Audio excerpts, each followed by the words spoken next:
नमस्कार दोस्तों, मैं Sunil Kumawat Galaxy classes and defence academy के यूट्यूब चैनल पर आप सभी विद्यार्थियों का तहे दिल से हार्दिक अभिनंदन और स्वागत करता हूं।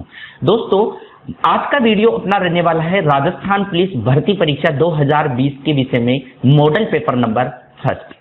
दोस्तों, इसमें जितने भी क्वेश्चन मैंने लिए हैं वो महत्वपूर्ण क्वेश्चन लिए हैं और अच्छे लेवल के लिए हैं, जो आगामी भर्ती परीक्षा राजस्थान पुलिस में आपके लिए बेहतर साबित हो सकते हैं। तो दोस्तों, अगर कोई वीडियो को पहली बार देख रहा है तो चैनल को सब्सक्राइब और बेल आइकन जरूर दबा लें ताकि नोटिफिकेशन आप तक समय पर पहुंच सके। दोस्तों, आइए चलते हैं अपन क्वेश्चन नंबर 1 की ओर। दोस्तों, पहला क्वेश्चन आपको स्क्रीन पर दिखाई दे रहा है। 2 घड़ियां एक साथ प्रातः 10 बजे बजना प्रारंभ करती है। पहली घड़ी 4 मिनट में तथा दूसरी घड़ी 6 मिनट में बजती है। तो बताइए दोनों घड़ियां एक साथ 5वीं बार के समय पर बजेगी।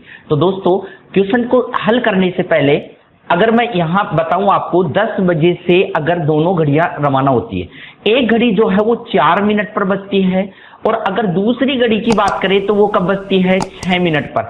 अगर मैं आपको कहूं कि वो कब बजेगी पहली बार, तो बताइए इसका लैसे ही इसका क्या होगा आंसर। तो 4 और 6 मिनट का लैसे कितना होगा आपका? 12 मिनट पर। मतलब 12 मिनट पर ये दोनों घड़ियां पहली बार एक साथ बज लेगी। अगर 10 बजे से समय स्टार्ट होता है तो इसमें लॉजिक क्या था कि जो 10 बजे का समय होता है वो भी काउंट होता है। अगर दोनों घड़ियां एक बार 7 बजना प्रारंभ करती है तो दोस्तों जो 10 बजे का जो स्टार्टिंग का टाइम होता है वो भी इसमें इंक्लूड होता है। तो अगर 10 बजे से पहली बार अगर बजने की बात करेंगे तो इसका लैसे कितना हो गया? 12। तो 10 बजकर 12 मिनट पर वो दूसरी बार बजेगी। हालांकि वो पहली बार बजती है लेकिन जो स्टार्टिंग समय है वो भी इसमें काउंट होगा। फिर उसके बाद में कब बजेगी? इसके बाद आगे वाले में कब बजेगी? 10 बजकर यहां कितना? 12 दूना 24। मतलब उससे पहले वो एक साथ नहीं बज सकती, क्योंकि 10 बजकर 24 मिनट में आपके 4 का भी भाग जाता है और साथ में 6 का भी भाग जाता है। उसके बाद में अगर बात करूं 24 मिनट के बाद, तो 10 बजकर कितना हो जाएगा? 24 में 12 जोड़ते ही कितना हो जाएगा? 36 मिनट। क्योंकि 36 मिनट में 4 का भी भाग जाता है और 6 का भी भाग जाता है। अगर इससे पहले की बात करूं तो कहीं भी दोनों जो संख्या है उसका भाग किसी भी संख्या में नहीं जाएगा। उसके बाद यहां से दोबारा अगर 12 जोड़ूंगा तो 10 बजकर कितना हो जाएगा? 48 मिनट। क्योंकि 48 मिनट में 4 का भी भाग पूरा जाता है और 6 का भी भाग पूरा जाता है। तो बताइए सबसे पहले वो 10 बजे से स्टार्ट होगी, फिर दूसरी बार वो कब बज जाएगी? 10 बजकर 12 मिनट पर। फिर तीसरी बार कब बजी? 10 बजकर 24 मिनट पर। फिर 10 बजकर 36 मिनट पर और फिर 10 बजकर 48 मिनट पर। इस प्रकार वो कितनी बार? 1 बार, 2 बार, 3, 4 और 5 बार। तो बताइए 5वीं बार बजने में क्या समय होगा? तो बताइए क्या समय होगा 5वीं बार बजने में? 10 बजकर 48 मिनट पर दोनों घड़ियां एक साथ बजेगी। 10 बजकर 36 मिनट पर चौथी बार बजती है, 10 बजकर 24 मिनट पर तीसरी बार, 10 बजकर 12 मिनट पर दूसरी बार, और जो पहला है वो भी काउंट होता है। तो बताइए पहली बार कब प्रारंभ हो गई थी? 10 बजे से। क्लियर है दोस्तों? तो राइट आंसर कौन सा होता है? ऑप्शन नंबर सी सही आंसर है। क्लियर है दोस्तों? नेक्स्ट क्वेश्चन, अगला क्वेश्चन जो न्याय निगमन से संबंधित है। कुछ बिल्लियां क्या है? कुत्ते। कुछ बिल्लियां क्या? कुछ बिल्लियां कुत्ते ऐसे ही होंगी। फिर उसके बाद आगे बोला गया है कुछ कुत्ते क्या है? पत्थर। अगर कुछ कुत्ते पत्थर होंगे वो इसी प्रकार से होंगे। फिर आगे निष्कर्ष में किस तरीके से कुछ बिल्लियां कुत्ते हैं और कुछ कुत्ते क्या हैं? पत्थर। यहां तक का अपने को क्या दे रखा है? कथन दे रखा है। कुछ बिल्लियां तो क्या हो गई? कुत्ते। मिस्टेक हो गया थोड़ा।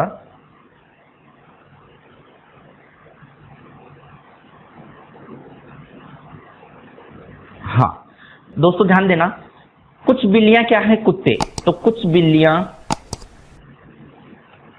और क्या हैं? कुत्ते। तो यहां क्या डालेंगे? सबसे पहले अपन कुत्ते। ठीक है।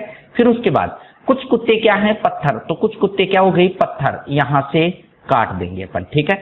अब अगर इसकी संभावना की बात करूं तो कुछ बिल्लियां क्या है? कुत्ते। कुछ कुत्ते पत्थर हैं, तो मैं चाहता तो इन पत्थरों को ऐसे भी काट सकता था, क्योंकि ये क्या होता है? संभावना। अब देखिए पहला निष्कर्ष, कोई भी बिल्ली पत्थर नहीं है। फिलहाल कोई भी बिल्ली पत्थर नहीं है, लेकिन अगर मैं यहां से काट देता तो कोई मनाही नहीं थी और ये पत्थर भी हो सकते थे। तो फिलहाल ये चीज किस में है? डाउट में। क्यों? क्योंकि कोई बिल्ली फिलहाल तो पत्थर नहीं है लेकिन हो सकते थे, तो बात किस में जाती है? डाउट में। नेक्स्ट, सभी कुत्ते पत्थर है। दोस्तों, सभी कुत्ते पत्थर कब हो सकते हैं? जब सभी कुत्ते, आप पत्थरों को यहां डालो।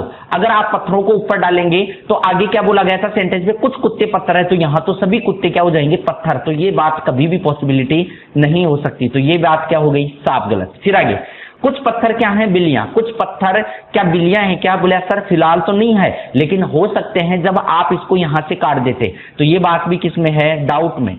फिर उसके बाद कोई कुत्ता बिल्ली नहीं है, कोई भी कुत्ता, क्या कोई भी कुत्ता बिल्ली नहीं है क्या? साफ गलत है, क्योंकि इतने इतने कुत्ते क्या हैं? बिल्ली। तो ये बात क्या हो गई? साफ गलत। अब दोस्तों मैंने आपको बताया था हर एक डाउट गलत होता है अगर वो स्वतंत्र अवस्था में है तो, लेकिन यहां अगर मैं बात करता हूं पहले और तीसरे में, तो देखिए ये बिल्ली और ये पत्थर, और यहां क्या है? पत्थर, और ये क्या हो गया? बिल्ली। मैंने आपको क्या बताया था? कर्ता और कर्म समान है, एक जगह है की लैंग्वेज और एक जगह नहीं की लैंग्वेज होती है, तो डाउट से डाउट लग के वो क्या हो जाता है? या की कंडीशन लगा लेता है। लेकिन कर्ता को कर्म और कर्म को कर्ता बनाने पर भी सही आंसर होता है। देखो बिल्ली से इधर बिल्ली, इधर से पत्थर से पत्थर, अगर आप कर्ता को कर्म और कर्म को कर्ता भी मान लेते हैं तो सेंटेंस पर कोई इफेक्ट नहीं पड़ेगा। बस यह है कि कर्ता कर्म और कर्म कर्ता हो जाए, या कर्ता कर्ता और कर्म कर्म दोनों क्या हो जाए? समान। एक जगह नहीं और एक जगह है, और दोनों में डाउट की कैटेगरी है। क्या कि यहां पर भी डाउट है और यहां पर भी डाउट है, क्योंकि पहले और तीसरे सेंटेंस में क्या था? डाउट। तो बताइए दोनों में क्या लग जाएगा? या की कंडीशन। क्या कि फर्स्ट और थर्ड में दोनों में से एक सही है, या तो फर्स्ट या थर्ड सही है। तो राइट आंसर कौन सा होगा? Option number B. क्लियर है दोस्तों? दोस्तों practice set paper model paper number 1 अपना चल रहा है। जो स्टूडेंट पहली बार अगर रीजनिंग पढ़ रहे हैं तो उनको जरूर तकलीफ होगी, लेकिन जिनकी रीजनिंग पढ़ी हुई है वो आसानी से इस बात को समझ जाएंगे। अगर जो पहली बार चैनल में और पहली बार रीजनिंग पढ़ रहे हैं तो इनका प्रॉपर टॉपिक जैसे ही आता है उस पर ध्यान देंगे तो 100% आपको समझ में आएगा। नेक्स्ट क्वेश्चन दोस्तों आपको यहां दिखाई दे रहा है, प्लस का अर्थ क्या है? माइनस। प्लस का अर्थ क्या है? माइनस। और भाग, देखो माइनस का अर्थ को क्या कह रहे हैं? भाग, और भाग को क्या? गुणा, और गुणा को क्या कहेंगे? प्लस। तो लिखा जाए तो इस सेंटेंस का मान क्या होगा? सबसे पहले आप इस सेंटेंस के नीचे ये लिख लीजिए, ठीक है? ये 60, ये 6, ये 2 और ये 8, ठीक है? जहां भी प्लस था वहां आपको क्या मानना है? माइनस। जहां माइनस था वहां क्या मानेंगे? भाग, ठीक है? फिर उसके बाद भाग की जगह क्या करना है? गुणा, ठीक है? फिर उसके बाद गुणा की जगह क्या करेंगे? प्लस। क्या चिन्ह चेंज कर लिए? गणितीय संक्रियाओं का क्वेश्चन में सबसे पहले चिन्ह चेंज होता है। और दोस्तों ध्यान देना, फिर उसके बाद में बोर्ड मास के माध्यम से क्वेश्चन हल होता है। सबसे पहले आप ब्रैकेट हल करेंगे, कोष्टक, फिर ओ का मतलब ऑफ का हल करना होगा आपको, फिर उसके बाद डिवीजन भाग हल करेंगे, फिर मल्टीप्लाई गुणा हल करेंगे, फिर उसके बाद एडिशन जोड़, और फिर सब्ट्रैक्शन बाकी। तो सबसे पहले आप यहां ब्रैकेट नहीं है तो सबसे पहले आप क्या करेंगे? भाग हल करेंगे। भाग हल करने के लिए ये 100 और ये 60, फिर ये भाग हल करेंगे तो यहां पर कितने लिख देंगे? 6 और गुणा 2 और प्लस कितना? 8। अब इसको हल कर दो, कितना आ जाएगा? 10, ठीक है? तो 100 माइनस 10 गुणा 2 प्लस कितना? 8, फिर कितना? 100, यहां हो गया 100 माइनस कितना? 20 और प्लस कितना? 8। फिर गुणा हल कर लिया आपने तो यहां कितने आएंगे? 80, और 80 प्लस 8 बराबर कितने आ जाएंगे? 88। और 88 के लिए राइट आंसर कौन सा होगा? Option number C. क्लियर है दोस्तों? नेक्स्ट क्वेश्चन, यदि अंग्रेजी वर्णमाला के अंत से 21 अक्षर गिने, यदि अंत से 21 अक्षर गिने जाएंगे तो क्या 21वां अक्षर ऐसे ही होगा? प्रारंभ से 20 अक्षर गिने जाए, अगर प्रारंभ से अपन 20 अक्षर गिनेंगे तो इस तरीके से गिनेंगे, ये 20वां क्रमांक, ठीक है? इस प्रकार बने क्रम में बिल्कुल मध्य में क्या होगा? दोस्तों मध्य के अक्षर अगर आपको याद करना है तो क्या करना होता है कि दोनों अक्षरों को जोड़कर 2 भाग का भाग दिया जाता है। जैसे मैं आपको कहूं कि 1 से लेकर 9 तक या 10 तक में मध्य में क्या आएगा? तो एक जो 10 तक है यहां से इनको दोनों को जोड़कर क्या दिया जाता है? 2 का भाग दिया जाता है, तब आपके पास क्या आता है? मध्य का अक्षर। लेकिन शर्त यह है कि दोनों एक ही छोर से होनी चाहिए, मतलब बाएं छोर से। अगर इधर से किसी ये 21वां अक्षर है, अगर इधर से मैं अगर इसको बाएं से करना चाहूंगा तो कैसे करूंगा कि अगर आपके पास टोटल अक्षरों की संख्या कितनी है? 26। बताइए एक का इधर से 21वां क्रमांक है तो कैसे निकालेंगे? टोटल में से लेफ्ट या राइट जो भी दे रखा है उसको घटाकर प्लस 1 करते हैं, टोटल का मान कितना? 26। इधर से जो बायां ये दायां छोर है ये कौन सा है? 21वां, इसको घटाकर प्लस 1 कर दो तो यहां कितना आ जाएगा? 5 प्लस 1 बराबर कितना? 6। अब बात यह है कि इधर से रैंक कौन सी हो गई? 6वीं। एक अक्षर की रैंक इधर से 6वीं हो गई, दूसरे की कितनी है? 20। अगर मध्य का अक्षर निकालना है तो दोनों एक छोर से होना जरूरी है। तो बताइए क्या करेंगे? 6 प्लस 20, ठीक है, और भाग 2, फिर आगे 26 भाग 2 बराबर कितना? 13। मतलब बिल्कुल मध्य में क्या आ गया? 13वां अक्षर, और 13वां अक्षर कौन सा होता है आपका? एम। और एम के लिए राइट आंसर कौन सा होगा? Option number D. क्लियर है दोस्तों। नेक्स्ट क्वेश्चन, केदार की तरफ इशारा करते हुए बीना ने कहा उसकी मां का भाई मेरे पुत्र नितिन का पिता है। केदार बीना से किस प्रकार संबंधित है? जल्दी कमेंट करके आंसर बताएं दोस्तों। कम समय में अपने को ज्यादा से ज्यादा क्वेश्चन हल करने हैं। 30 क्वेश्चन अपन ने लिए हैं Rajasthan police model paper first के हिसाब से, तो आपको जल्दी से कमेंट करके आंसर बताना है। केदार की ओर इशारा करते हुए बीना ने कहा, ये केदार की ओर इशारा करते हुए किसने कहा? बीना ने कहा। तो यहां क्या लिखेंगे आप? बीना। ऐसे क्वेश्चनों को हल इसी प्रकार से करते हैं। उसकी मां का भाई, उसकी मां किसकी? केदार। उसकी मां का भाई, ठीक है, मेरे पुत्र नितिन का पिता है। मेरे पुत्र कौन? नितिन। मेरे पुत्र नितिन का ये क्या है? पिता। क्लियर है दोस्तों। तो केदार बीना से किस प्रकार संबंधित है? मतलब आपको केदार का बताना है किससे? बीना से। क्वेश्चन लिख दिया मैंने डायग्राम में। केदार की ओर इशारा करते हुए बीना ने क्या कहा? इसकी मां का भाई, इसकी मां का भाई ये वाला है ना, वो बीना ने क्या कहा? मेरे पुत्र नितिन का क्या है? पिता। तो दोस्तों सामंजस्य स्थापित कर लीजिए। मान लीजिए सपोज कीजिए आप केदार हैं। ऐसे प्रश्नों को हल करने के लिए आप सबसे पहले अपने आप को बिठा लीजिए। कैसे? आप केदार हैं, आपकी मां का भाई, आपकी मां का भाई की अगर बात करता हूं तो बताइए आपका क्या लगता है? मामा। क्या आपकी मां का भाई आपका क्या लगेगा? मामा। तो ये तो क्या हो गया? आपका मामा, क्योंकि आप यहां बैठे हैं। फिर आगे, एक बीना नाम की लड़की है, उसके पुत्र नितिन का ये क्या है? पिता। उसके पुत्र नितिन का ये क्या हो गया? पिता। तो बताइए एक लड़की के पुत्र का पिता, इसका क्या लगेगा? पति। बिल्कुल इजी वे में हल हो जाएगा। इसके अलावा दोस्तों मैं नहीं मानता इसके अलावा कोई अच्छी विधि हो सकती है क्वेश्चनों को हल करने के लिए। बिल्कुल शॉर्ट में क्या कि आप यहां केदार थे, ये आपके मामा जी हैं, ये बीना नाम की लड़की थी, इसके ये क्या हो गए? पति। अब गौर करना दोस्तों, आपके ये क्या है? मामा जी।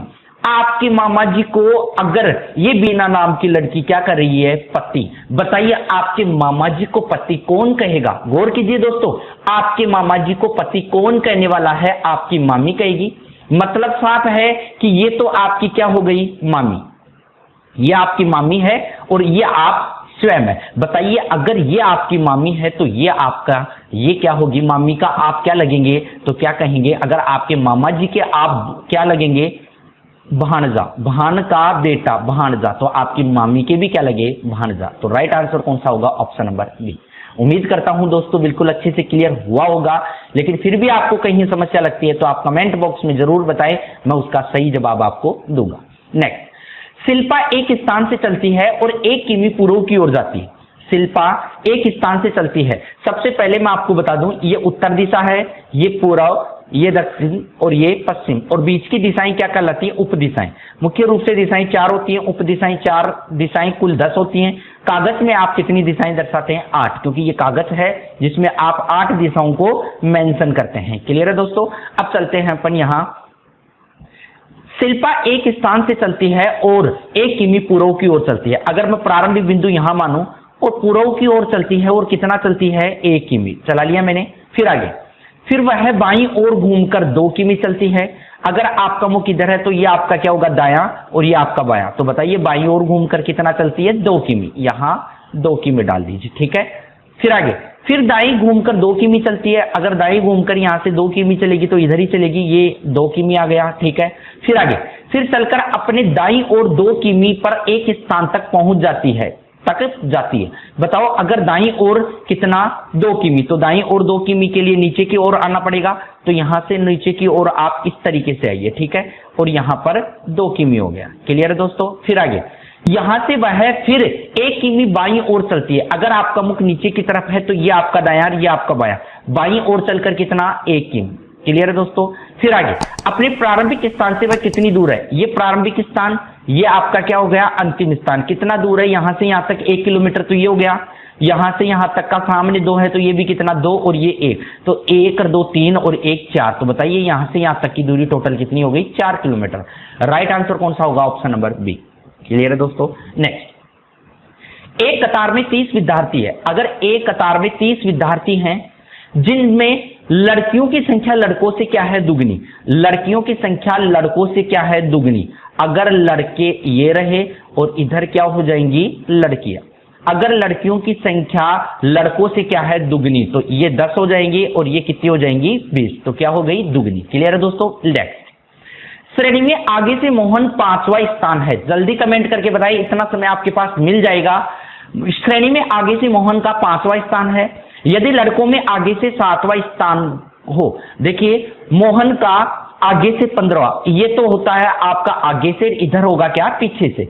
अगर यहां से 15वां स्थान है किसका, मोहन का, ये पंक्ति की बात कर रहा है, मोहन का आगे से कौन सा स्थान है 15वां, तो दोस्तों इसके इधर आगे टोटल कितने और आदमी बैठे हैं, 14 आदमी बैठे हैं, तभी तो इसका स्थान आगे वाला कौन सा हो गया 15वां। आगे, यदि लड़कों में आगे से 7वां स्थान हो, यदि लड़कों में आगे से 7वां स्थान हो, अगर इसका इधर से 7वां स्थान होगा, अगर लड़कों में यहां 7वां स्थान होता है, तो दोस्तों गौर करना, अगर टोटल पीछे 14 लोग बैठे हैं, अगर इसका लड़कों में 7वां स्थान है, तो पीछे लड़के शेष कितने बचते हैं, 6 लड़के शेष बचते हैं पीछे, कितनों में से, 14 में से, क्योंकि टोटल 15वीं रैंक तो उसकी किस में थी, क्लास में, उसमें कतार में। और अगर लड़कों की बात करूं तो 7वां, इसका मतलब उसके पहले कितने थे 14, उसके पहले आगे की तरफ 14 थे, लेकिन लड़कों में 7वीं रैंक है, तो लड़के पहले कितने थे 6।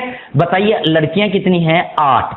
अगर लड़कियां 8 है पीछे की तरफ, अब आगे देखना, तो बताइए मोहन के पीछे से कितनी लड़कियां, ये तो मोहन का आगे का भाग और ये होता है पीछे का भाग। अगर टोटल लड़कियां 20 है, अगर इसके आगे की तरफ 8 लड़कियां हैं, तो बताइए इसके पीछे कितनी बच जाएगी 12 लड़कियां। तो राइट आंसर कौन सा होगा, विकल्प नंबर 3। क्लियर है दोस्तों। दोस्तों जो भी विद्यार्थी अगर इस सेशन को लाइक नहीं किया है तो एक बार लाइक जरूर करते। नेक्स्ट क्वेश्चन, एक व्यक्ति के पास 2 बोरियां थी। काफी अच्छा क्वेश्चन है, पहले राजस्थान पुलिस में आ चुका, 2014 या 13 के आसपास जो भी भर्ती लगी थी उसमें आया हुआ है। देखो एक व्यक्ति के पास 2 बोरियां हैं, प्रत्येक बोरी में 50-50 कपड़ों के पीस हैं। एक पंक्ति में एक व्यक्ति के पास 2 बोरी थी, प्रत्येक बोरी में 50-50 कपड़ों के पीस है, ठीक है। वह इनको दूसरे शहर ले जाता है। रास्ते में 50 चुंगी नाके हैं। वह चतुराई से प्रत्येक चुंगी नाके पर प्रत्येक बोरी का एक एक पीस कर टैक्स के रूप में देता है। बताओ शहर में पहुंचने के अंत में कितने पीस शेष बचेंगे। जल्दी कमेंट करके बताएं, मैं इंतजार करता हूं। उम्मीद करता हूं कि सभी विद्यार्थी इसका कमेंट करके सही आंसर दें। पहला विकल्प है 0, दूसरा 20, तीसरा 25 और चौथा 10। जल्दी कमेंट करके बताएं, काफी अच्छा क्वेश्चन है।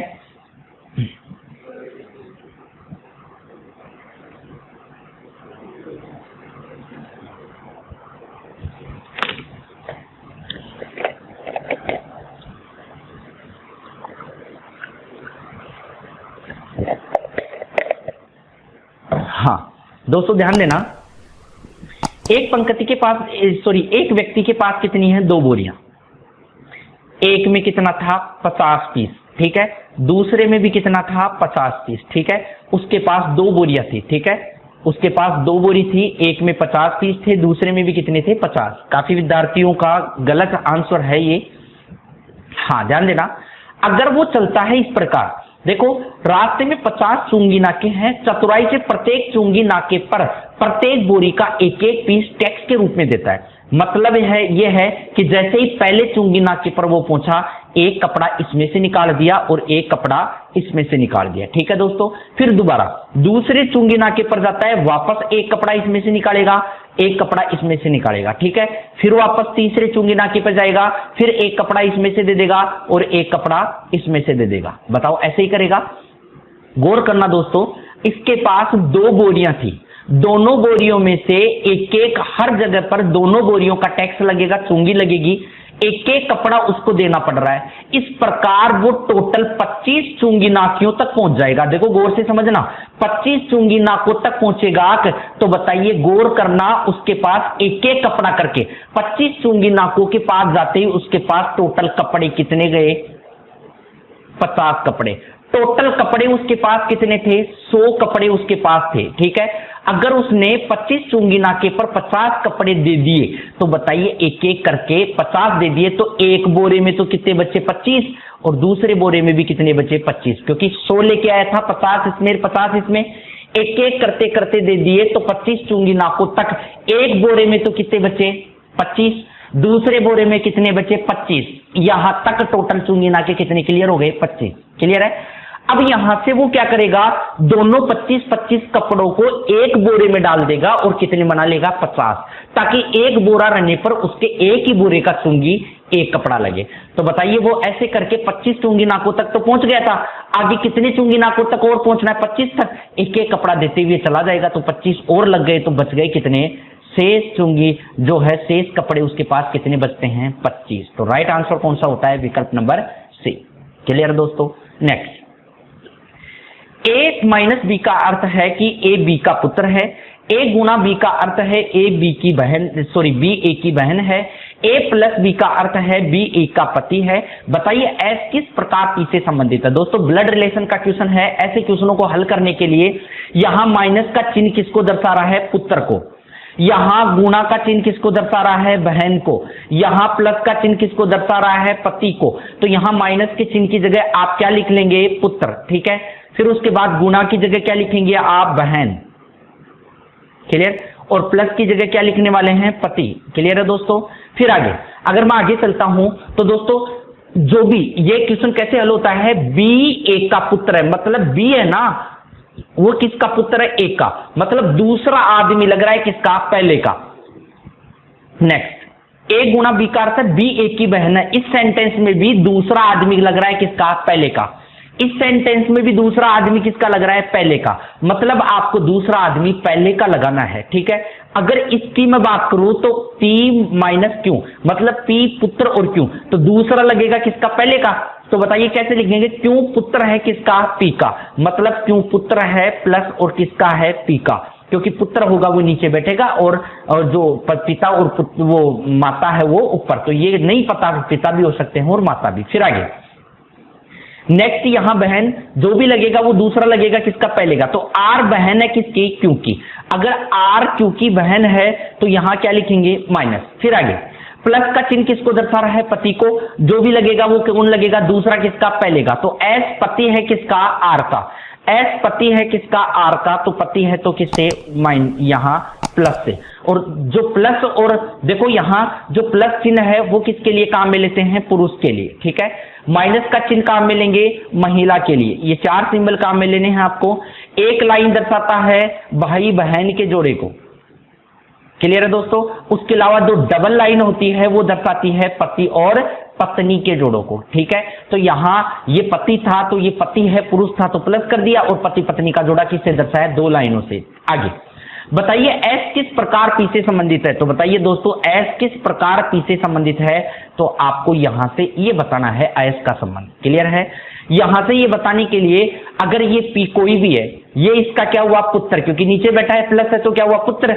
पुत्र की ये क्या है? बहन। तो बताओ इसकी क्या लगी? पुत्री। और पुत्री का ये क्या है? पति। तो बताओ इसके क्या लगा? दामाद।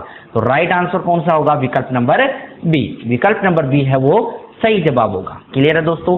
कहीं भी दोस्तों आपको प्रॉब्लम है, मैं विश्वास के साथ कह सकता हूं जो पहले कोचिंग क्लासेस लिए हुए हैं उनको हिंट की जरूरत होती है और उनको बिल्कुल परफेक्टली समझ में आ जाता है। अगर किसी का प्रॉपरली नहीं पढ़ा हुआ है तो मैं प्रॉपर टॉपिक जैसे ही डालता हूं आप इसको रीड करेंगे तो बिल्कुल आपको क्लियर हो जाएगा। बिल्कुल इजी वे में क्लियर हो जाते हैं ये। क्लियर है। नेक्स्ट, यदि शब्द डेंजर्स में अक्सर इस प्रकार बदले जाएं कि व्यंजन अंग्रेजी भाषा में उसके पहले अक्षर से बदला जाए, स्वर अंग्रेजी भाषा में उसके बाद के अक्षर से बदला जाए, तो निम्नलिखित में से कौन सा अक्षर बाएं से तीसरा होगा? कौन सा अक्षर बाएं से क्या होगा? तीसरा। तो दोस्तों ध्यान देना, अगर इसने बोला व्यंजन को अंग्रेजी भाषा के उसके पहले अक्षर से बदलना है, जितने भी व्यंजन है उसको पहले अक्षर से, डी व्यंजन है तो पहले अक्षर से सी, फिर उसके बाद इसको पहले अक्षर से बदलोगे एम, इसको बदल दो एफ, इसको बदलोगे क्यू, इसको बदलोगे क्या आ जाएगा? एस से पहले आर। क्लियर है दोस्तों। फिर उसके बाद स्वर अंग्रेजी भाषा में उसके बाद वाले अक्षर से बदला जाए, ये स्वर है बाद के अक्षर से बदलो बी, इसको बाद के अक्षर से बदलो एफ, इसको बाद के अक्षर से बदलो ओ के बाद पी, और यू के बाद क्या आता है? वी। हो गया यहां तक का। कौन सा अक्षर बाएं से तीसरा? इधर आपकी दाएं से सिचुएशन होती है, इधर आपकी कहां से होगी? बाएं से।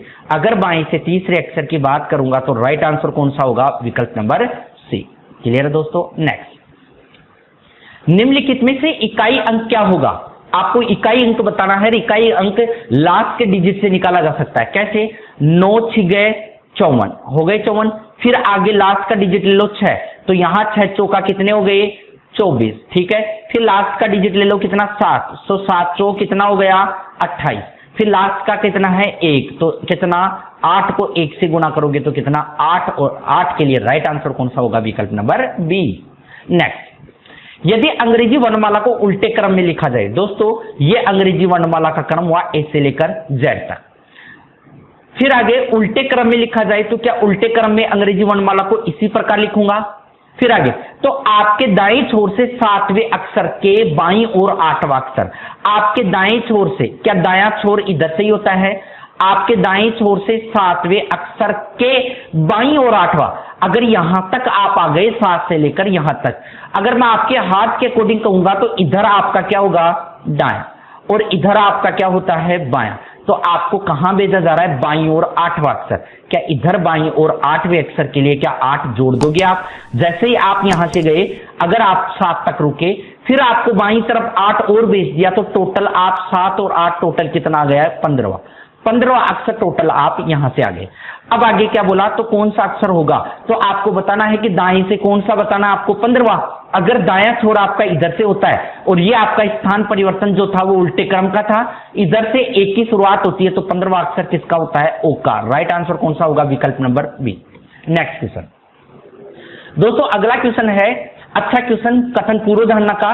जल्दी कमेंट करके बताइए। कथन पूर्व धारणा का टॉपिक मैं आपको करवा चुका, उम्मीद करता हूं कि बिल्कुल आप सही करें, लेकिन अच्छा क्वेश्चन है, लेवल का क्वेश्चन है, ध्यान से पढ़ें इसे। क्या क्वेश्चन था? उचित रूप से खिलाए गए गधे तथा भूखे बंदर टेढ़े मेढ़े रास्ते पर दौड़ाए गए। यह देखा गया कि भूखे बंदर तेजी से नहीं दौड़ सके। यह प्रमाण करता है कि गरीब देश में कम बुद्धि वाला व्यक्ति है, वो अपर्याप्त पोषण का परिणाम है।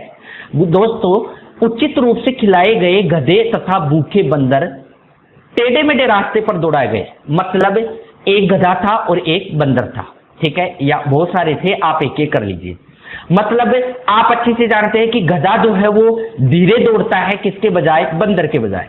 बंदर तेज दौड़ता है और गधा उसकी तुलना में धीरे दौड़ता है। लेकिन गधा अगर खाना खा लिया तो वो तेज दौड़ने लग गया, बंदर अगर भूखा था तो वो क्या है? धीरे दौड़ रहा है। मतलब बंदर तेज दौड़ता है लेकिन उसको पर्याप्त भोजन ना मिलने की वजह से वो धीरे दौड़ रहा है, लेकिन गधा धीरे दौड़ता है और उसको पर्याप्त मात्रा में भोजन मिलने पर वो क्या कर रहा है? तेज दौड़ रहा है।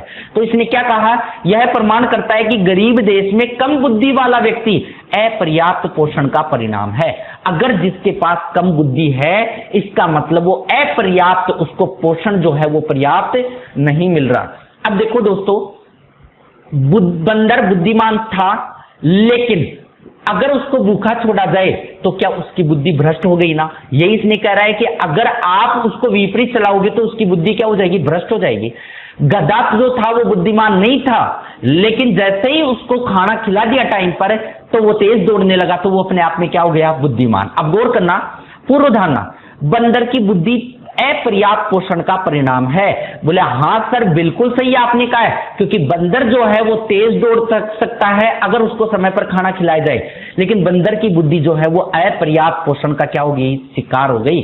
तो राइट आंसर कौन सा हो गया? पहला। दूसरा, गधे की बुद्धि अपर्याप्त पोषण का परिणाम है। ना ना ना ना, इसको तो पर्याप्त मात्रा में, ये मूर्ख था लेकिन जैसे ही उसको समय पर भोजन मिल गया ये समझदार हो गया और भागने लग गया। तो बताइए राइट आंसर कौन सा हो गया? ऑप्शन नंबर ए के लिए सही जवाब है 1 नंबर। क्लियर है दोस्तों? नेक्स्ट क्वेश्चन, निम्नलिखित शब्दों को तर्क संगत क्रम में विकल्पों में से कौन सा होगा? तर्क संगत रूप में। तर्क संगत जो है वो लगभग क्या होता है? आरोही क्रम से, छोटे से क्या होगा? बड़े रूप में। छोटे से क्या होता है? बड़े रूप में। अब दोस्तों यहां पर आप कुछ मत लिखो, आप इतना सा बता दो, बीज, पौधा, अंकुरण, भ्रूण और फल, और ये फूल और फल में सबसे एंड में किसी पौधे की रूपरेखा क्या होती है? फल। अंत में वो क्या देता है? फल। और फल से पहले क्या होता है? फूलों से क्या मिलता है? फल। क्या ये बात सबको पता है? हर एक स्टूडेंट को पता है। तो बताओ एंड में 5 नंबर और क्या आ जाएगा? 6 नंबर। एंड में 5 नंबर और 6 नंबर के लिए जो आपको पता था उसी के आधार पर मैंने आंसर निकाल दिया। 5 नंबर और 6 नंबर के लिए राइट आंसर कौन सा होता है? विकल्प नंबर बी। अब इसको चेक कर लेते हैं। सबसे पहले एक बीज था, बीज से 4 नंबर क्या करा है, भ्रूण। बीज से क्या निकला, भ्रूण, छोटा सा पौधा, ठीक है। भ्रूण का मतलब जो अंकुरित होने के पहले की स्टेप। फिर आगे 3 नंबर वो क्या हुआ, अंकुरित हुआ। जैसे ही भ्रूण बनेगा, अंदर उसकी जो गतिविधि स्टार्ट होगी, जैसे ही वो बाहर की तरफ अंकुरित होगा, थोड़ा सा दिखाई देगा, तो उसको अपन क्या कहेंगे, अंकुरित हो गया, ठीक है। फिर उसके बाद 3 नंबर उसको क्या कर दिया, अंकुरित। पहले वो क्या था, बीज, बीज के बाद वो क्या हो गया, भ्रूण, भ्रूण के बाद अंकुरित, अंकुरित होने के बाद में वो क्या बन गया, छोटा पौधा।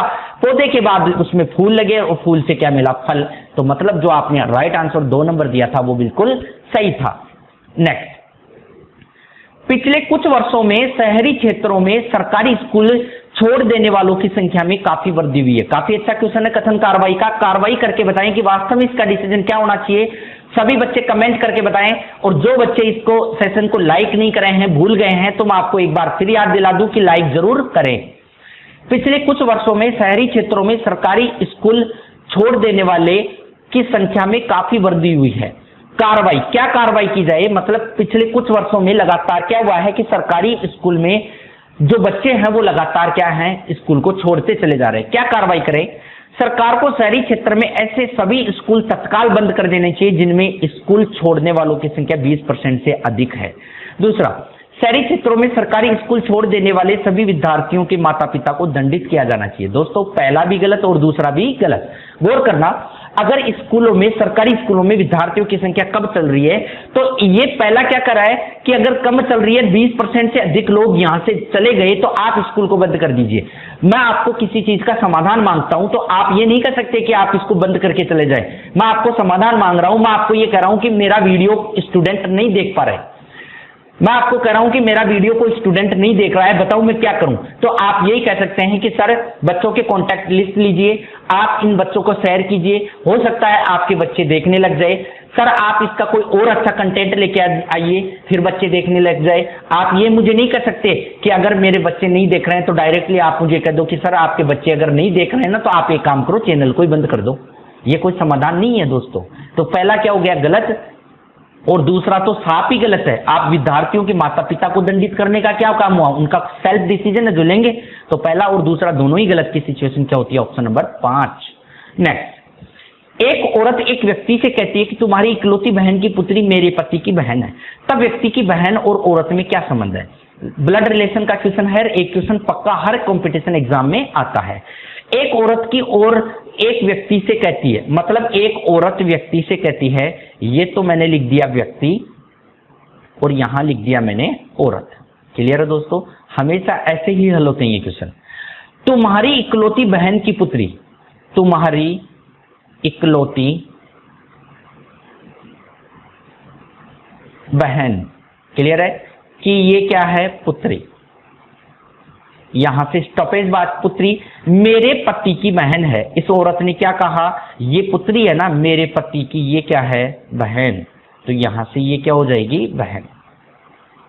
क्लियर है दोस्तों। अब चेक करते हैं, तब व्यक्ति की बहन और औरत में क्या संबंध है, मतलब आपको इन दोनों का संबंध बताना है। गौर करना दोस्तों, हमेशा ऐसे क्वेश्चनों को हल करने के लिए आप इतना ध्यान रखें कि अपने आप को व्यक्ति दिखते ही बिठा लो। बिल्कुल इजी वे में समझना दोस्तों, बिल्कुल नॉर्मल क्वेश्चन है। और कुछ बच्चों ने कमेंट में आंसर सही भी दिया है। व्यक्ति, आपकी इकलौती बहन की पुत्री आपकी क्या लगेगी, भांजी। ये आपकी क्या है, भांजी। भाण की बेटी क्या हो गई, भांजी। फिर आगे, एक औरत कहती है कि ये मेरे पति है और मेरे पति की ये क्या है, बहन। बताइए औरत के पति की बहन, बताओ इसकी क्या लगेगी, औरत के पति की बहन, इसकी क्या लगेगी, ननद। क्लियर है दोस्तों।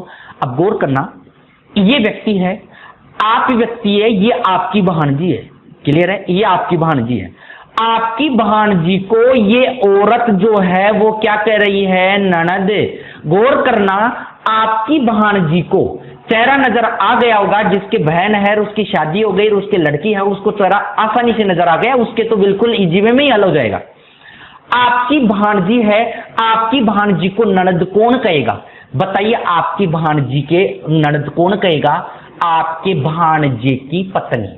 आपके भांजे की पत्नी मतलब उसके भाई की पत्नी, उसको क्या कह देगी, ननद। क्लियर है दोस्तों। अब गौर करना, ये आपकी भाणजी थी, आपकी भाणजी को ननद कौन कहा? आपके भाणजे की पत्नी। यहां आपके भाणजे की कौन है? पत्नी। ये तो आपके भाणजे की पत्नी है, यहां आपकी बहन।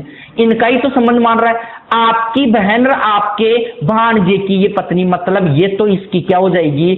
सास, और ये उसकी क्या हो जाएगी? पुत्र वधू। तो बताइए इसने क्या कहा?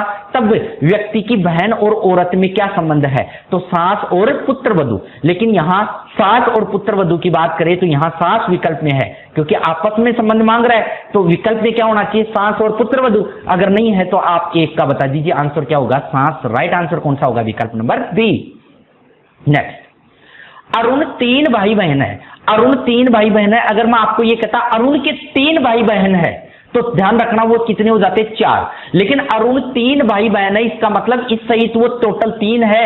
यहां अरुण हो गया, अरुण के 3 भाई बहन है, इसका मतलब कितने हो जाते? 4। लेकिन अरुण 3 भाई बहन है, इसका मतलब साफ है टोटली 3 है।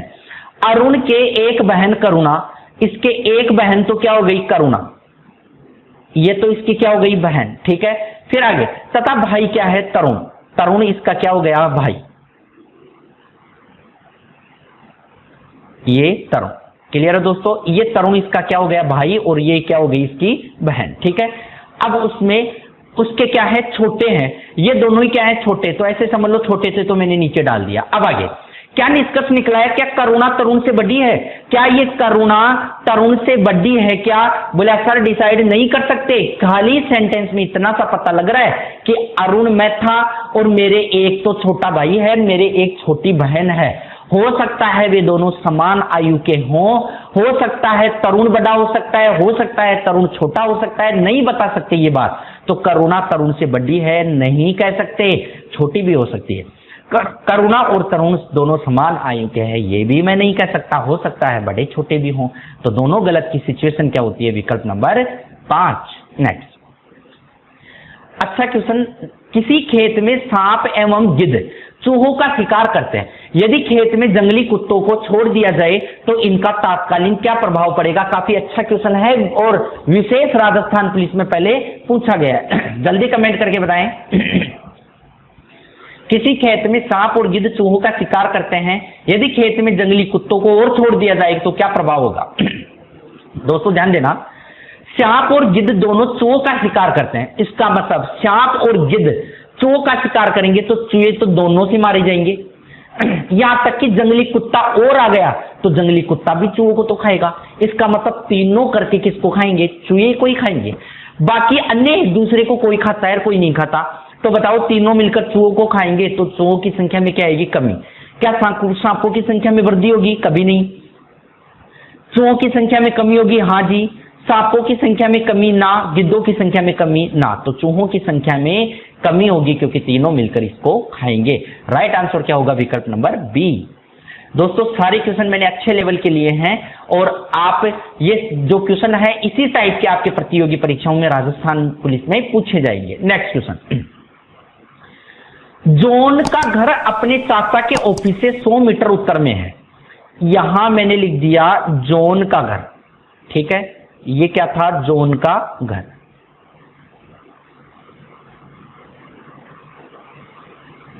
जॉन का घर। ठीक है, उसके चाचा के घर से 100 मीटर क्या है? उत्तर में। ये नीचे आ गया उसके चाचा का घर।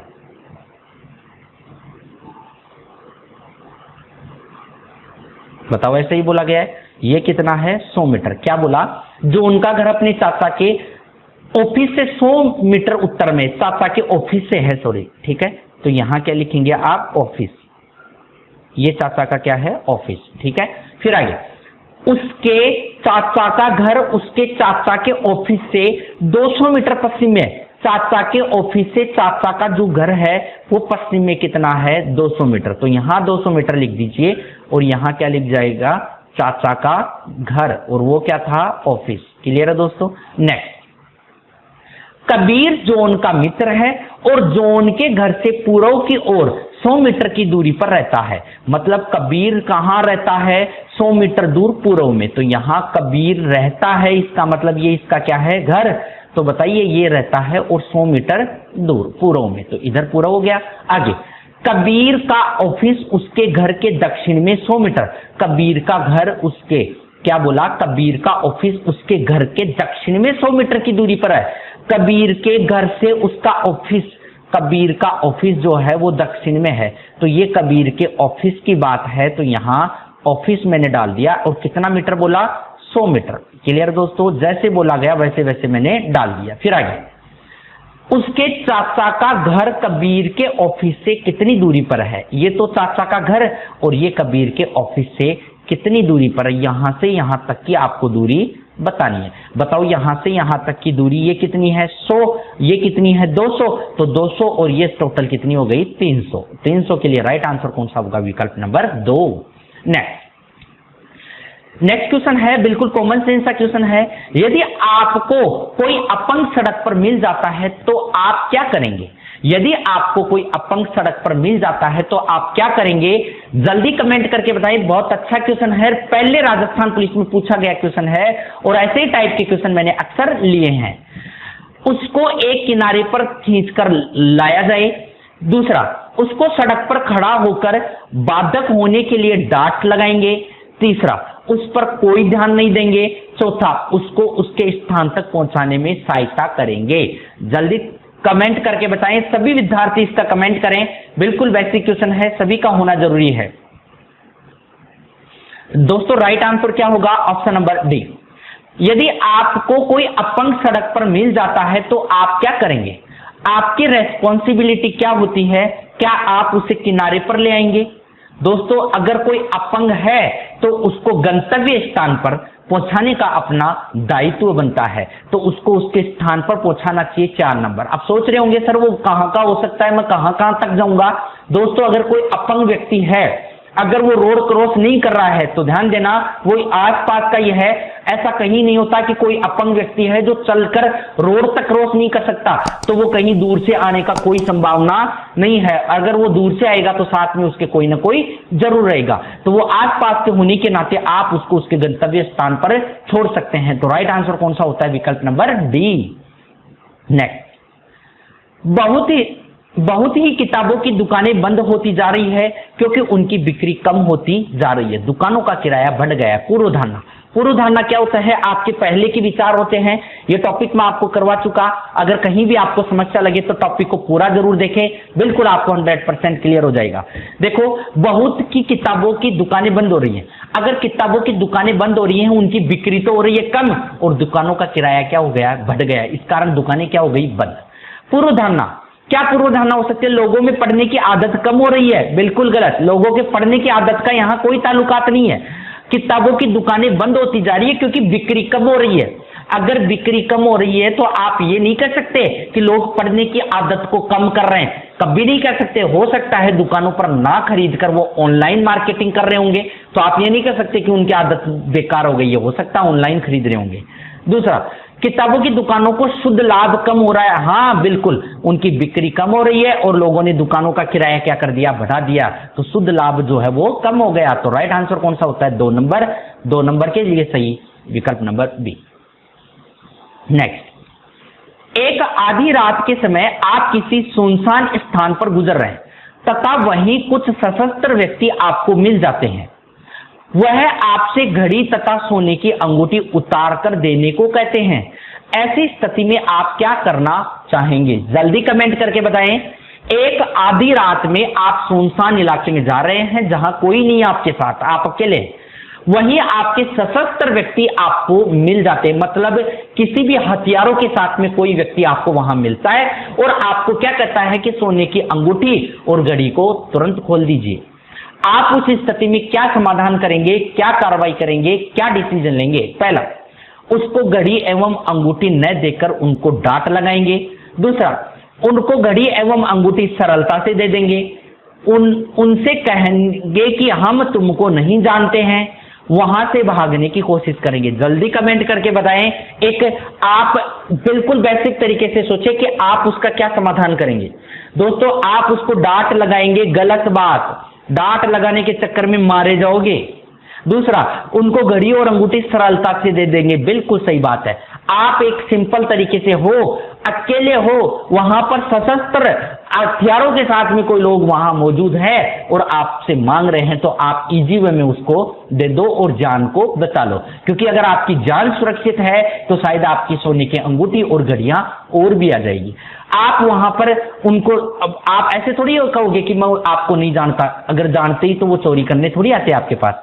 वहां भागने की कोशिश करोगे दोस्तों, भागने के चक्कर में मारे जा सकते हैं, तो ये रिस्क लेना बिल्कुल गलत है। वहां आसानी से उसको वो घड़ी और आप जो है सोने की अंगूठी दे दीजिए, क्योंकि जान है तो जहान है, आपके पास अंगूठी और घड़ी और भी आ जाएगी। तो राइट आंसर कौन सा होगा? विकल्प नंबर बी। नेक्स्ट, एक विशिष्ट कूट भाषा में एंट्री को 1 2 3 4 5 कहा जाए, स्टडी को 9 3 1 7 8 5 कहा जाए, तो बताइए ARREST अरेस्ट को क्या कहेंगे? जल्दी कमेंट करके बताएं राइट आंसर क्या होगा। दोस्तों ध्यान देना, मैं पहले भी आपको बता चुका, अगर आपके पास 2 शब्द है, 2 शब्दों के साथ में अगर तीसरा पूछ रहा है तो 99% वो किसका होता है? निश्चित कोडिंग का पर्सन होता है। निश्चित कोडिंग में क्या होता है कि आपको एंट्री यहां मिलानी होती है, जो समान होते हैं उसके कोडिंग आंसर होता है। जैसे मान लीजिए यहां पर क्या है, कोई कॉमन, देखो यहां ई का नंबर कौन सा है? 1। देखो इधर ई का क्रमांक 3 है तो इधर क्या है? 1। तो ई को क्या दिया अपन ने? कोड 1। यहां ई जो है वो पहले पर है तो यहां भी क्या आ गया? 1। ठीक है, उसके अलावा और एक आध मिला लो, यहां वाई का कितना है? 5। देखो ये 5 हो गया, तो यहां वाई लास्ट में है तो ये भी कितना हो गया? 5। ठीक है, उसके अलावा और देख लो, ये 3 एन का क्रमांक कितना हुआ? यहां पर देखो 3। टी का क्रमांक कितना है? यहां पर टी जो है उसका कोड 3 है, यहां 3 नंबर पर कितना है? यहां 3। तो दोस्तों ये निश्चित कोडिंग का है। निश्चित कोडिंग में डायरेक्ट आप आंसर दीजिए। कैसे? एक के लिए इधर से देखिए, 1 का क्रमांक पीछे से कौन सा है? तीसरा, तो तीसरे के लिए क्या आ जाएगा आपका? 7। तो यहां क्या मानेंगे? 7। फिर आगे आर के लिए पीछे से 2 नंबर, तो यहां 4 उठा लीजिए। फिर उसके बाद ये भी 4, ई का यहां से पहला 1, ठीक है, और एस के लिए, एस का यहां से ये पहला, तो पहले के लिए क्या लिखेंगे? 9। क्लियर। और टी के लिए यहां 3 नंबर पर क्या लिखेंगे? यहां 3। ठीक है, तो 74 41 93, 74 41 93 के लिए राइट आंसर कौन सा होगा? विकल्प नंबर बी।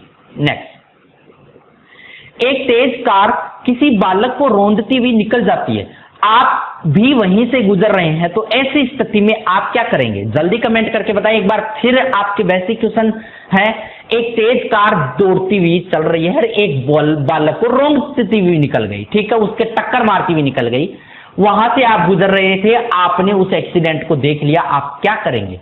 पहले कार का नंबर नोट करेंगे, हल्ला करके कार को रोकने का प्रयत्न करेंगे, बालक को चिकित्सा के लिए पास के किसी क्लिनिक पर ले जाएंगे और शीघ्र पुलिस में रिपोर्ट लिखवाएंगे। जल्दी कमेंट करके बताएं।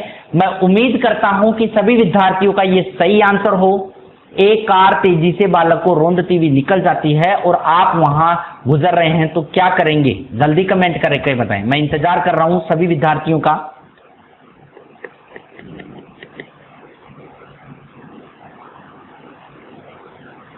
हाँ दोस्तों, राइट आंसर कौन सा होगा? विकल्प नंबर सी। क्या? कि बालक को चिकित्सा के लिए पास के किसी क्लिनिक पर अपन क्या करेंगे? ले जाएंगे। दोस्तों किसी के दिमाग में ये भी आ रही है कि सर कार का नंबर नोट करेंगे। दोस्तों ये कोई काम नहीं है कि आप कार का नंबर नोट करो, आप नंबर नोट करो, कोई दिक्कत नहीं है, लेकिन जैसे ही आपको बालक दिखाई दे रहा है, आप सबसे पहले बालक की तरफ बखो। आप बगते बगते एक नजर में नंबर नोट किए जा सकते हैं। नंबर नोट करने के लिए किसी समय की जरूरत नहीं होती है, आप देखकर नंबर नोट कर सकते हैं। अगर वो आपको दिखाई दे रहा है तो 2 सेकंड का काम है, वो आपको लेके बैठने की जरूरत नहीं है। सबसे पहला काम है कि आप उसे क्लिनिक पर पहुंचाए। अगर फिर भी आपको नंबर नोट करने में असुविधा हो रही है तो कोई जरूरी नहीं है उसके नंबर नोट करने की, आप सबसे पहले एक इंसान की जान बचाइए। तो विकल्प नंबर 3 इसका सही जवाब। नेक्स्ट, श्रृंखला। श्रृंखला का सही विकल्प क्या होगा? दोस्तों श्रृंखला 61 52 63 94 46। अगला क्या आएगा? जल्दी कमेंट करके बताएं। 61 52 63 94 46। नेक्स्ट क्या आएगा? तो दोस्तों मैं इसके सॉल्यूशन की ओर चलता हूं बिना कोई समय खराब करे, क्योंकि इसके आसपास की बातें लेने में समय लगेगा और अपने पास समय कम है। देखो दोस्तों इसने क्या किया है, इसको उल्टा किया है 16, इसको उल्टा किया 25, इसको उल्टा करने पर 36, इसको 49 और इसको 64। अब आपके बात समझ में आ गई होगी। 4 का स्क्वायर, 5 का स्क्वायर, 6 का स्क्वायर, 7 का स्क्वायर और 8 का स्क्वायर और यहाँ 9 का स्क्वायर और 9 का स्क्वायर कितना 81 और 81 को यहाँ बदलूंगा तो कितने 18। 18 के लिए राइट आंसर कौन सा विकल्प नंबर सी।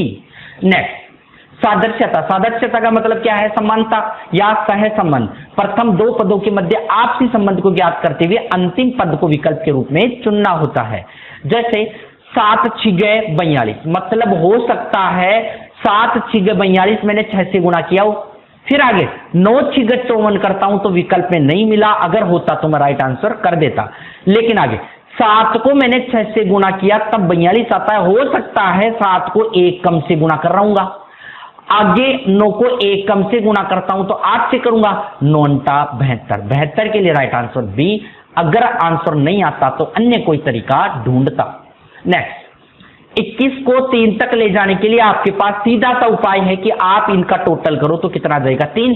यहां 7 और 4 11, 11 और कितना 5 कितना 16। 16 के लिए आपके पास विकल्प में नहीं है। 21 को 3 तक ले जाने के लिए आपको 7 से डिवाइड करना पड़ेगा, कितना आ जाएगा 3। आप इस संख्या को भी 7 से डिवाइड करके देख लो, आंसर आता है तो ठीक है, नहीं तो अन्य कोई सोचेंगे। 7 8 56 बचा कितना 1, 7 दूनी 14, राइट आंसर 82 विकल्प नंबर 2। नेक्स्ट निम्नलिखित प्रश्नों में विषम शब्द छाटिए। Poland, Korea, Spain, Greece. जल्दी कमेंट करके बताएं पोलैंड, कोरिया, स्पेन और ग्रीस। क्या आंसर होगा? विजातीय छाटने में होता क्या है कि 4 विकल्पों में से किसी 3 का एक विशेष नियम के अंतर्गत होता है, विशेष नियम के अंतर्गत उनको छाटा जाता है, जो शेष बचता है वही आंसर होता है। तो दोस्तों ध्यान देना, ये पोलैंड है, ये स्पेन है और ये ग्रीस है। ये तीनों क्या है? यूरोप महाद्वीप में स्थित है। ये तीनों क्या है? यूरोप महाद्वीप में स्थित हैं, जबकि कोरिया जो है वो एशिया महाद्वीप में स्थित है। क्लियर है? तो राइट आंसर कौन सा होगा? विकल्प नंबर 2। नेक्स्ट प्रश्न आकृति जो इमेज आपको दिखाई दे रही है और आपको यहां क्या पूछ रहा है? ऊपर ना तो आपको पता है कि जल पूछना है या दर्पण पूछना है, क्या पूछ रहा है एग्जामिनर, ये आपको नहीं पता है। नहीं पता है तो ये जो आपका इमेज है यही बता देता है। अगर जो कांच है ये खड़ा होता है तो खड़ा हमेशा दर्पण का काम करेगा, और जो आड़ा होता है नीचे गिरा होता है वो किसका काम करेगा? जल का। अगर ये यहां होता नीचे की तरफ इस तरीके से तो ये जल का काम करता, तो फिलहाल ये दर्पण का काम करेगा। दर्पण के लिए अगर दायां को बायां किया जाए तो इसका मुख सबसे पहले इधर होगा, इधर मुख के ऊपर, और दर्पण में दायां का बायां होता है और बायां का दायां होता है, जबकि ऊपर और नीचे के भागों में मुखों में कोई परिवर्तन नहीं होगा। तो इसका मुख इधर ही रहेगा, तो इधर मुख रहेगा। तो बताइए अगर इसका मुख इधर है तो वो इधर हो जाएगा। इधर इसका हो रहा है, इसका नहीं हो रहा, इसका नहीं हो रहा और इसका हो रहा है, मतलब इन दोनों में से आंसर होगा। अब गौर करना दोस्तों, अगर इसकी पूंछ इधर की तरफ है तो ये पूंछ इधर होनी चाहिए ना। बताओ क्या इधर है या इधर इसमें है? तो राइट आंसर कौन सा होगा? विकल्प नंबर 4। नेक्स्ट ये जो है वो पुस्तक, उपन्यास और कोश। आपको बताना है कि इसका वेन डायग्राम क्या बनेगा, क्या वेन आरेख इसका बनने वाला है, वो सही विकल्प बताइए। तो दोस्तों पुस्तक, उपन्यास और कोश, गौर करना, ये पुस्तक, ये जो पुस्तक है ना, पुस्तक एक कोश होता है, कोश एक विशेष है, जो कोश आप यहां डालो, यहां आप क्या डालोगे? उपन्यास। उपन्यास क्लियर है दोस्तों? तो ये नोवेल है, ये कोश है, ठीक है। नोवेल अगर आपके पास कोई मैगजीन है वो भी आपकी किताब ही होगी, आपके पास कोई साप्ताहिक है, मासिक है, कुछ भी है, आपके पास कोई रीजनिंग की बुक है, आपके पास कोई नोवेल है, तो वो है तो किताब ही। ये कोश क्या होते हैं? ये भी किताब ही होती है। तो उपन्यास और कोश दोनों ही क्या है? पुस्तक, किताब है। राइट आंसर कौन सा होगा? विकल्प नंबर सी। तो दोस्तों ये 30 क्वेश्चन अपन ने लिए हैं जो बिल्कुल कम समय में अपन ने क्लियर किए हैं। उम्मीद करता हूं कि आपको अच्छे से क्लियर हुआ होगा। राजस्थान पुलिस भर्ती परीक्षा के हिसाब से मैंने ये पैटर्न लिया है, इसी के आधार पर पैटर्न चलता रहेगा। और भी मैं आपके बीच में वीडियो लाता रहूंगा, अगला मॉडल पेपर भी लेके आऊंगा, लेकिन आप रेगुलर वीडियो के माध्यम से बने रहे हैं। चैनल को जो विद्यार्थी सब्सक्राइब नहीं किए हैं तो एक बार सब्सक्राइब कर लें और बेल आइकन जरूर दबा लें, ताकि जो भी नोटिफिकेशन है वो आप तक समय तक पहुंच सके। दोस्तों उम्मीद करता हूं कि बिल्कुल आपको क्लियर हुआ होगा। फिर मिलेंगे एक नेक्स्ट और अच्छे वीडियो के साथ, तब तक के लिए शुक्रिया। Bye bye, God bless you.